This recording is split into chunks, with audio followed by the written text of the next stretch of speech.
Alright everybody, good morning and welcome back for another diag. I have a P0096 intake air temp sensor 2 circuit range performance. That's the code, and I just did it quick. I haven't looked up any codes, code setting criteria, what it's supposed to be, but there's clearly a discrepancy here already. There's apparently two air intake temp sensors. One's at 59 degrees, which seems about right because my feet are cold, and 102 on circuit 2. I'd assume it set the code just for 2. It's probably comparing other temp sensors in the vehicle, like coolant temp or whatever. That's how it distinguishes between the two, which one's wrong. One, you can see the voltage at 1.77, the other one's at 2.91.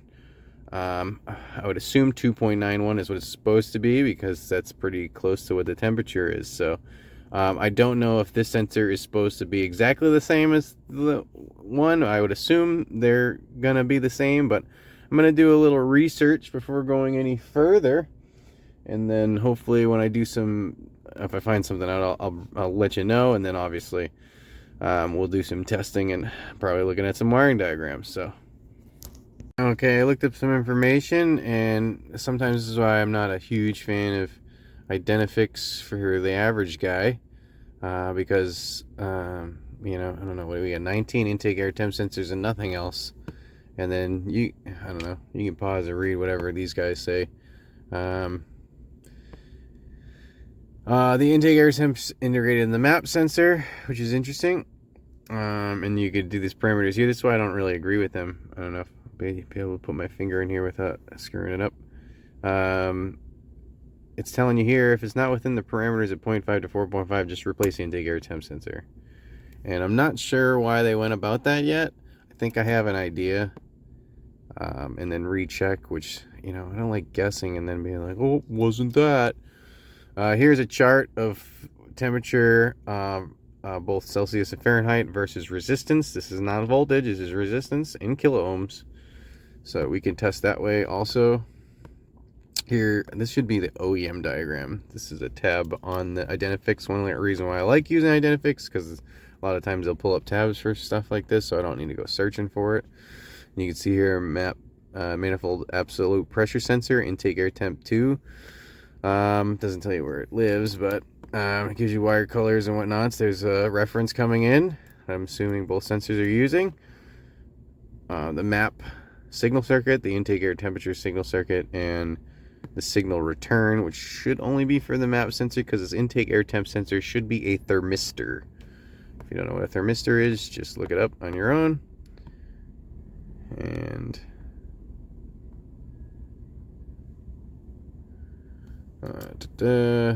just so you know, intake air temp sensor, I'm sorry, the 900 P0096. This is the code setting. No, it's not. Yeah. So this cold weather 9, that's weird. Doesn't say code setting criteria. It just tells you a description and some possible causes and some diagnostic aids. Well, there you go. There's that. If you want to read that, we're just going to go right to the source and start touching. Alright everybody, I'm here. The map sensor is located here on the top of the intake on the 2.7s. First thing I did was make sure that the temp matches, or does not match, the intake temp sensor, which it does not. The second thing I did was I checked the green and brown wire, which, don't get a mistake with the green and purple wire here. It's this one right here. And I have small, very small front probes in, and I checked for a reference voltage. So this, how it works, is 5 volts sent out from the PCM this way, and then it shorts at the ground depending on the temperature to the signal return. That's why I have my other probe on the signal return to check it. And so unplugged, it'll go to -40, but now I have wired up this potentiometer, so that way I can adjust it and see if it moves, which I'm sure it does. it does work fine, and everything seems to be good on the signal circuit. And I guess the last thing I'll show you is the 5 volts coming out of the PCM on my thing here. 5 volts, that's it. She needs a map sensor / intake air temp sensor too. I also, before unplugging anything, I pulled this data PID list up and I moved this around and shook it and tried to make anything happen here that would have happened, just so I could have done it beforehand and not afterhand. You can see plugged in, it's that. I'll actually, I'll unplug it again. I'll pull this lock tab back, unplug it. Goes to -40 because now there's nothing shorting that 5 volts to ground. So that's that. Super easy diag on this one. I'm sure this is a pretty common problem, so very DIY friendly. You can see it only takes an 8mm and a 1 connector and you're all done.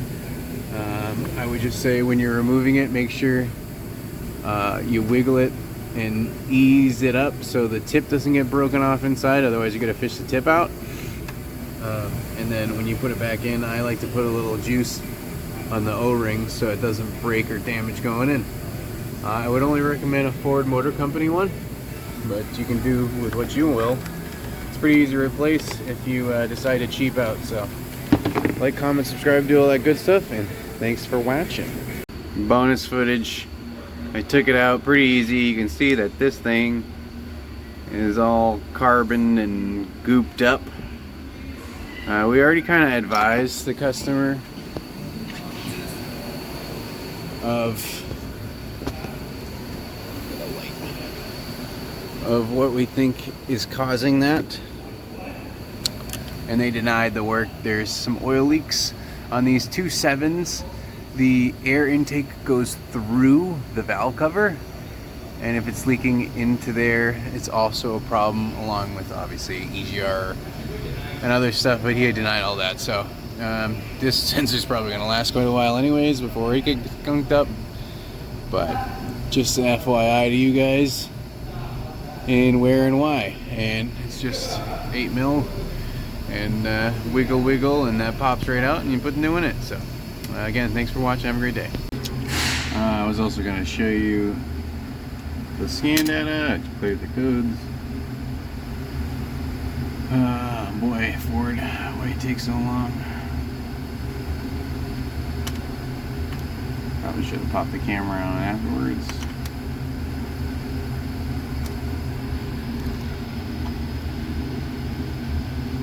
There we go. You see it's fixed there. I also want to show you something I just realized. Lots of Fords. Ford.